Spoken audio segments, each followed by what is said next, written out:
Hello दोस्तों, कैसे हैं आप सब? आशा करता हूँ कि आप अच्छे होंगे और अपनी पढ़ाई को निरंतर जारी रख पा रहे होंगे। जिस प्रकार से आपको इंटरफ़ेस में दिखाई दे रहा है, कक्षा 10 राजस्थान का इतिहास एवं संस्कृति। ये वो मूल पाठ्य पुस्तक है, जो राजस्थान प्रतियोगी परीक्षाओं में अपनी धाक जमाए रखी है और इससे संबंधित कंटेंट आपके एग्ज़ाम में पिछले कई सालों से देखने को मिल रहा है। इतने डीपली पर्सन चाहे वो आरपीएससी हो, चाहे कर्मचारी चयन बोर्ड परीक्षाओं का दौर हो, इतने डीपली प्रश्न पूछे जा रहे हैं, वो सब इसी पाठ्य पुस्तक में से पूछ रहे हैं। तो इसी थीम को कि हम पढ़ रहे हैं मूल पाठ्य पुस्तकें, जिसमें हमने कक्षा 6, 7, 8, 9 का अध्ययन बेखूबी तरीके से और अध्यायवार वन लाइनर तरीके से कवर अप कर लिया है।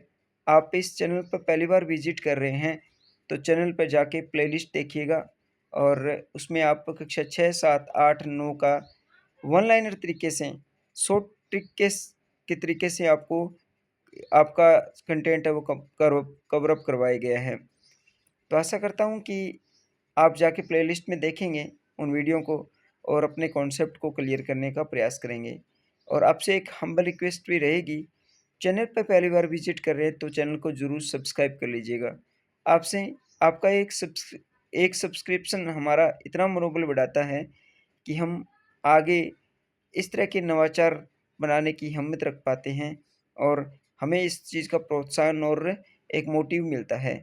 तो आपसे रिक्वेस्ट रहेगी, चैनल पर पहली बार विज़िट कर रहे हैं तो चैनल को ज़रूर सब्सक्राइब कर लीजिएगा।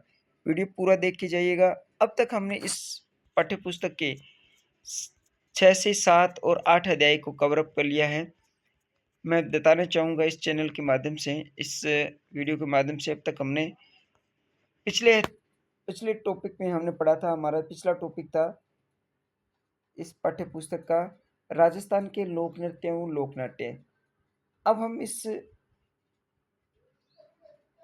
पाठ्य पुस्तक का अध्याय नंबर 9 राजस्थानी भाषा और साहित्य, जो कि आपके एग्जाम में हूबहू आपके पाठ्यक्रम में मिलान करोगे तो जाके देखोगे, आप किसी भी एग्जाम की तैयारी क्यों नहीं कर रहे हो, राजस्थानी भाषा और साहित्य के संबंधित कंटेंट आपके एग्जाम में देखने को जरूर मिलता है।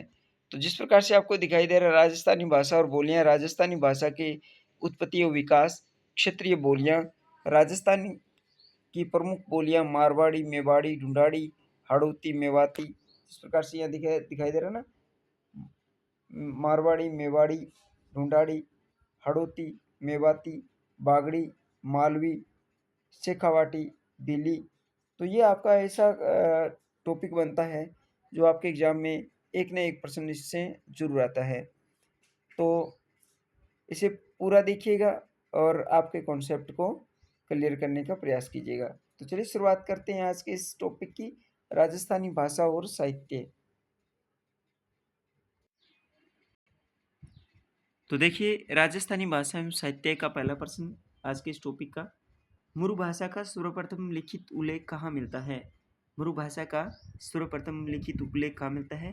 कुल्यमाला 913 ईस्वी में। कुल्यमाला का रचयिता कौन था? उदोतन सूरी।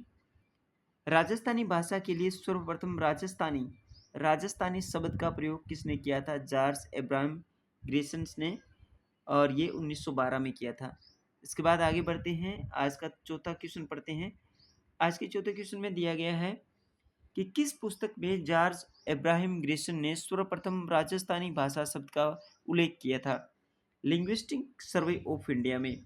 ये मोस्ट इम्पोर्टेंट टॉपिक है और मोस्ट इम्पोर्टेंट कंटेंट, इससे बाहर जाने का कोई चांसेस भी नहीं है, तो इसे स्किप मत कीजिएगा। चाहे वो आप किसी भी एग्ज़ाम की तैयारी क्यों नहीं कर रहे हो, आपका अगर आरबीएससी की मूल पाठ्य पुस्तकों का कॉन्सेप्ट क्लियर नहीं है, तो आप उस प्रतियोगी परीक्षाओं के दौर से बाहर, आपको कोई भी क्वेश्चन आपको बाहर कर सकता है। तो इसे पूरा इस कंटेंट को अच्छी तरीके से कवर अप कर लीजिए 6 से लेकर 12 तक।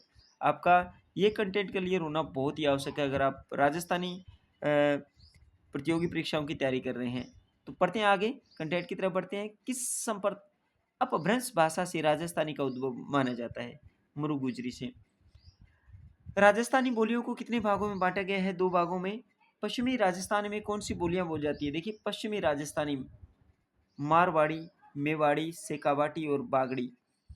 पूर्वी राजस्थान में कौन सी बोलियां बोली जाती है? ढूंढाड़ी, हाड़ौती, मेवाती और अहिरवाटी। ये हमारे पूर्वी राजस्थान की बोलियां हैं। पश्चिमी राजस्थान की बोलियां हमने पढ़ ली। इसके बाद अहिरवाटी को अन्य किस नाम से जाना जाता है? राठी के नाम से।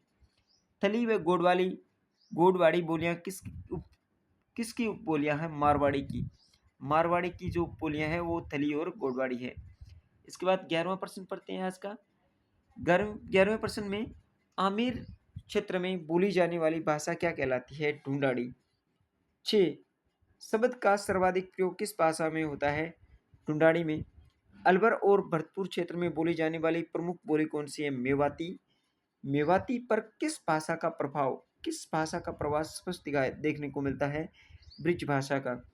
बागड़ी बोली पर किस भाषा का प्रभाव देखने को मिलता है? गुजरात का। रांगड़ी और निमाड़ी किस भाषा की उपबोली है? मालवी की। मोस्ट इंपोर्टेंट प्रश्न है, थर्ड ग्रेड एग्जाम में आया हुआ भी है। रांगड़ी और निमाड़ी किस भाषा की उपबोली है? पिछले कुछ परीक्षाओं के अगर आप प्रश्न उठा के देखोगे तो हमारी जो आरबीएससी की मूल पाठ्य पुस्तक कक्षा 10 और 9 है वो तो आपके लिए बहुत ही रामबाण साबित हो रही है। इसके बाद आगे बढ़ते हैं। 17वां क्वेश्चन पढ़ते हैं। गंगानगर, हनुमानगढ़, चूरू और झुंझुनू आदि क्षेत्र में किस भाषा का प्रभाव देखा जाता है? शेखावाटी का। चूरू, झुंझुनू, सीकर तो ये शेखावाटी के क्षेत्र भी हैं। इसके बाद आगे बढ़ते हैं। राजस्थानी साहित्य के किस काल को वीर गाथा का काल कहा गया है? प्राचीन काल को वीर गाथा का काल 1050 से लेके 1550 तक। आंकड़े भी याद रखिएगा क्योंकि पैटर्न कुछ अलग ही टाइप का लेके आ रही है आरएसएसबी और आरपीएससी दोनों ही अपना पैटर्न चेंज कर चुकी है। तो आंकड़े भी याद रखने, व्यवस्थित करने के दौरान आपको आंकड़े बहुत ज़्यादा हेल्पफुल साबित होने वाले हैं। 19वां क्वेश्चन पढ़ते हैं। प्राचीन काल की प्रसिद्ध रचना रणमल छंद का रचयिता कौन था? रणमल छंद के रचयिता सिरधर व्यास। रणमल छंद के रचयिता कौन है? सिरधर व्यास। इसे सीधे ही सुमेकित या सुमेलित करने प्रश्न आ सकते हैं। राजस्थानी साहित्य के किस काल को भक्ति काल कहा जाता है? देखिए, वीरगाथा काल तो कहा जाता है प्राचीन काल को, और राजस्थानी का साहित्य का भक्ति काल कहलाता है पूर्व मध्य काल को, जो 1450 से लेकर 1650 तक। आंकड़े याद रखिए, एक बार पुनः मैं आपको दोहरान करा रहा हूँ। राम रासो का लेखक कौन था? माधव दास ददवाड़िया। हरि हरिरस और देवयांत किसकी रचना है? ईश्वरदास की।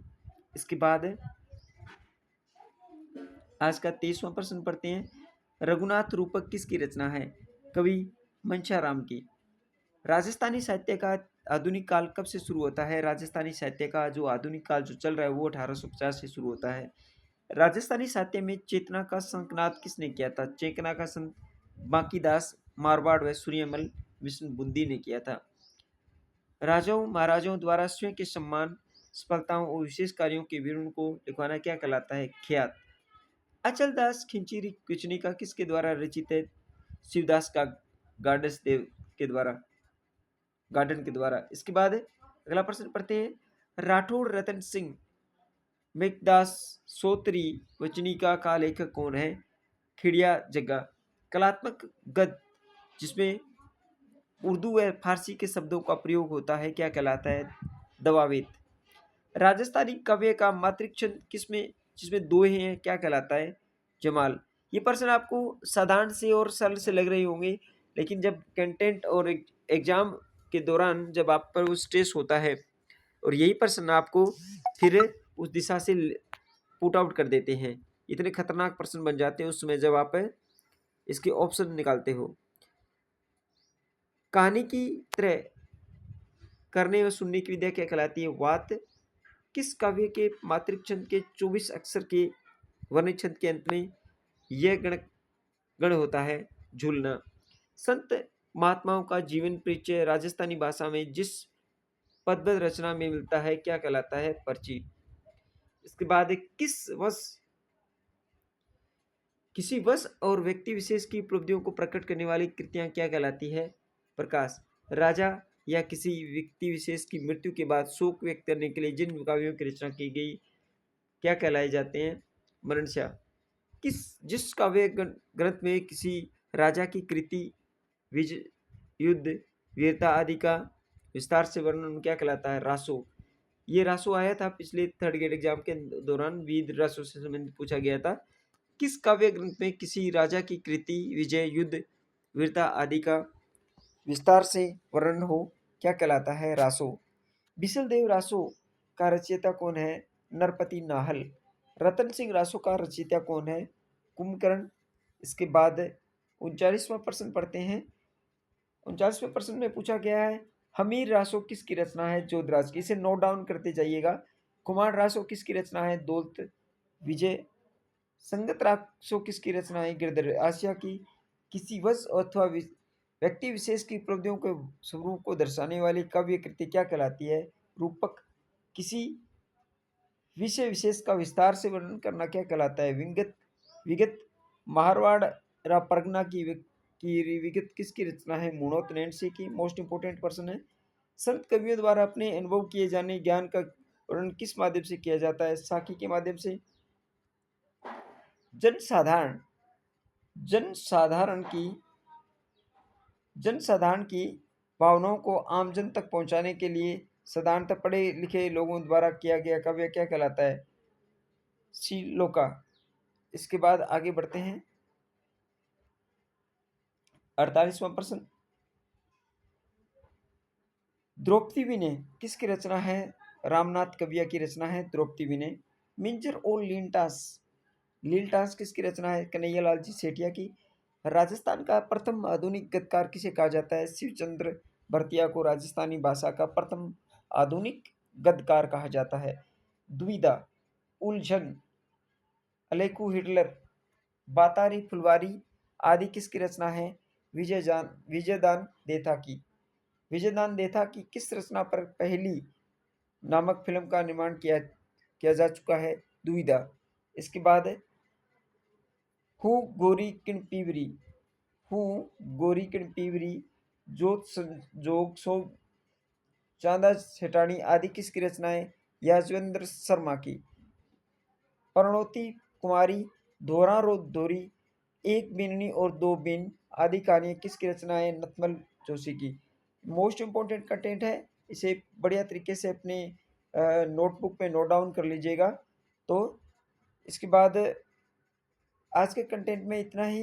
54 क्वेश्चन थे आज के कंटेंट में।